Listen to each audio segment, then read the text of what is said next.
Hezbollah ने IDF पर हमले का वीडियो जारी किया है। रॉकेट लॉन्चर से इजरायली सेना के ठिकानों पर अटैक किया गया। हिजबुल्लाह के हमले में तबाह हुआ आईडीएफ का बेस कैंप भी।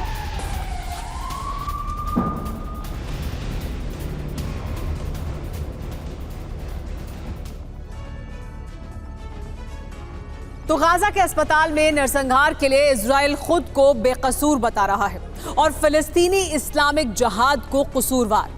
लेकिन हमास और फिलिस्तीनी इस्लामिक जिहाद और फिलिस्तीनी प्रशासन इजरायल को गुनाहगार बता रहे हैं। इनका कहना है कि इजरायल ने अस्पताल पर 1000 किलो के घातक बॉम्ब से हमला किया, इसीलिए 500 लोगों की जान चली गई। तो सवाल यह है कि कौन सच बोल रहा है और कौन झूठ। वो हकीकत क्या है जो अब तक सामने नहीं आ सकी है।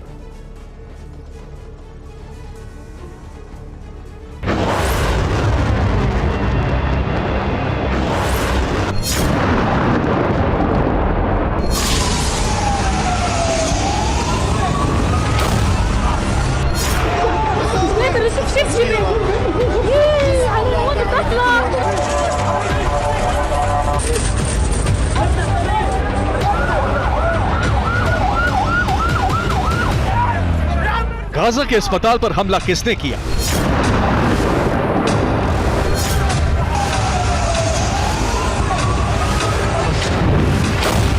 एक धमाके के साथ 500 बेकसूरों को मौत किसने बांटी?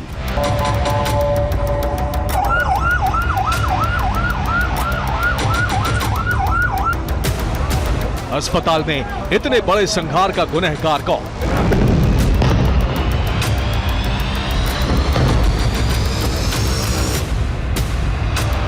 इजराइल और हमास युद्ध का इस वक्त यही सबसे बड़ा रहस्य है, वो रहस्य जो अब तक नहीं सुलझ सका है।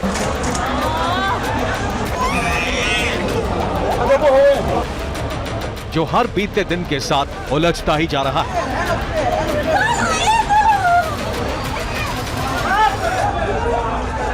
अस्पताल में कत्लेआम को लेकर इजराइल और अमेरिका का अपना अपना दावा है। तो हमास, फिलिस्तीन और ईरान समेत अरब देशों का अपना ऐलान है।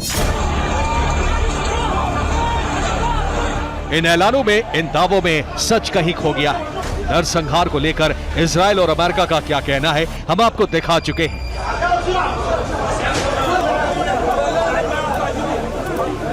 लेकिन दूसरे पक्ष का तर्क है, इसे भी जानना और समझना जरूरी है। I can confirm that an analysis of the IDF operational systems indicates that a barrage of rockets was fired by terrorists in Gaza, passing in close proximity to the Al-Hali Al-Ma'adi hospital in Gaza at the time it was hit. Intelligence from few sources that we have in our hands indicates that the Islamic Jihad is responsible for the failed rocket launch which hit the hospital in Gaza. I repeat, this is the responsibility of Islamic Jihad that killed innocents in the hospital in Gaza. ये Israeli सेना का दावा है। दावा ये कि अस्पताल पर फिलिस्तीन इस्लामिक जिहाद के आतंकियों का रॉकेट गिरा। एक रॉकेट मिसफायर हुआ, वो आकर अस्पताल पर गिरा और इसी तरह से सबसे बड़ा नरसंहार हो गया।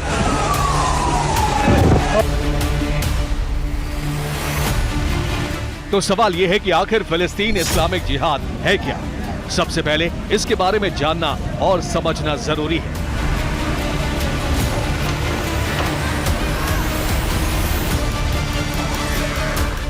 (1981) में मिस्र में फिलिस्तीन इस्लामिक जिहाद यानी PIJ का गठन हुआ।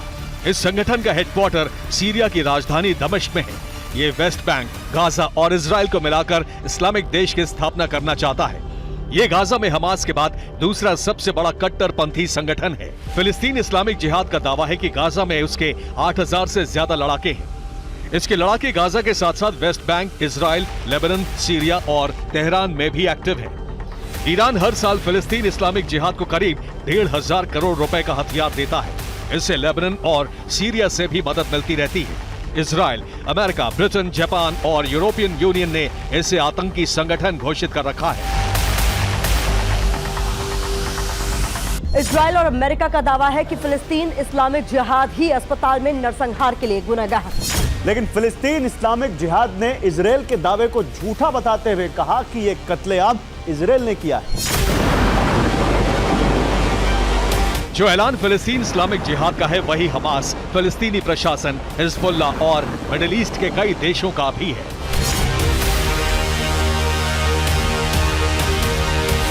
हमास ने कहा है कि इजराइल झूठ बोल रहा है, नरसंहार इजराइल ने ही किया। फिलिस्तीन के राष्ट्रपति महमूद अब्बास ने कहा है कि इजराइल ने गाजा के अस्पताल पर बमबारी की और ये एक अक्षम्य अपराध है। हिजबुल्ला ने कहा है कि इजराइल ने जो गुनाह किया है उसकी माफी नहीं है। He is a liar. His spokesperson and digital spokesperson tweeted that Israel did the hit, thinking that there is around this hospital a base for Hamas, and then he deleted that tweet. We have a copy of that tweet. Hamas ने एक video जारी कर दावा किया है कि Israel ने अस्पताल पर जेडैम सिस्टम से मार्क 84 बम से हमला किया।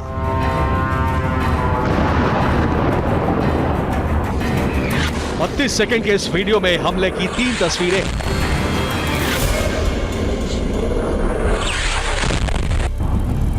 पहली क्लिप रॉकेट हमले की है। इसमें हमास ने यह बताया है कि रॉकेट हमला ऐसे होता है।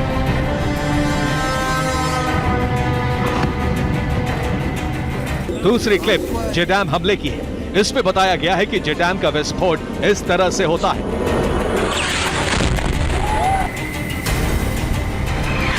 तीसरी और आखिरी तस्वीर के जरिए दावा किया गया है कि अस्पताल पर जो बम गिरा उसके धमाके की आवाज हूबहू जेडैम की तरह है, यानी इजराइल ने जेडैम से ही एक झटके में 500 लोगों का कत्ल कर दिया।